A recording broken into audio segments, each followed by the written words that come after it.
Camera pans over a quiet suburban neighborhood, early morning light casting long shadows.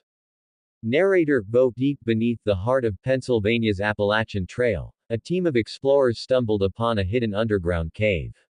Within its depths, they uncovered an ancient secret that would change the world forever. Cut to explorers in a dark cave, shining flashlights on strange markings in an expansive chamber filled with strange creatures.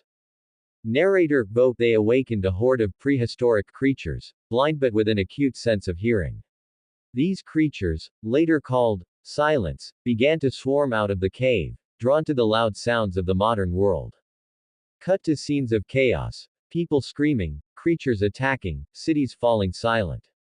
Narrator: Bo. As panic spread, families had to adapt to a new way of life, one without sound.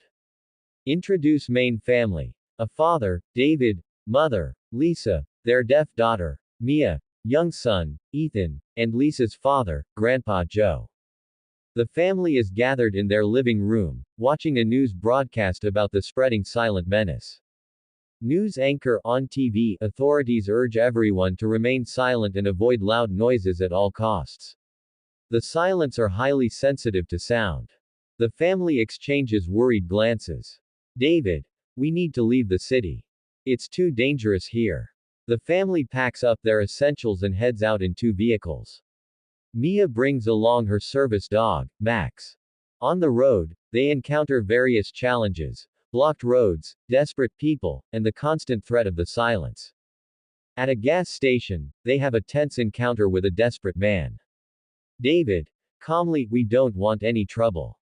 Take what you need and go. The man hesitates but eventually leaves without further incident. The family decides to travel through the forest to avoid the main roads. They hike in silence, communicating through sign language. They find an abandoned cabin deep in the woods and decide to take shelter there. Lisa: we need to be careful. This place might not be as safe as it seems.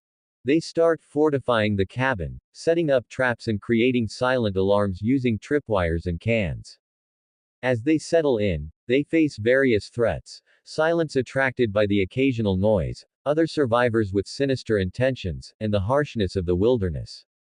Grandpa Joe uses his knowledge of plants to find medicinal herbs when Lisa falls ill from an infection. David and Mia go on a daring mission to a nearby deserted town to scavenge for antibiotics.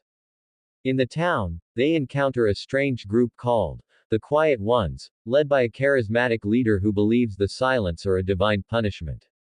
Leader: join us, and you will be spared. David: thanks, but no thanks. We have our own way of surviving.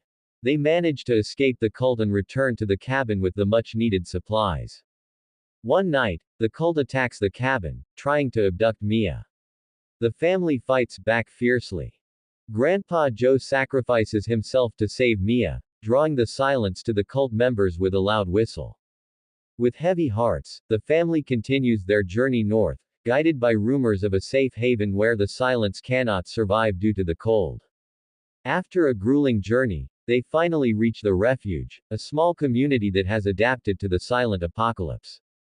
Mia: signing to her family, we made it.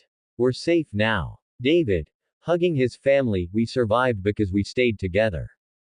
Camera pans over the snowy refuge, survivors working together in silence to build a new future. Narrator: Bo. In this new world of silence, survival depends on more than just staying quiet. It requires unity, resilience, and hope for a better tomorrow.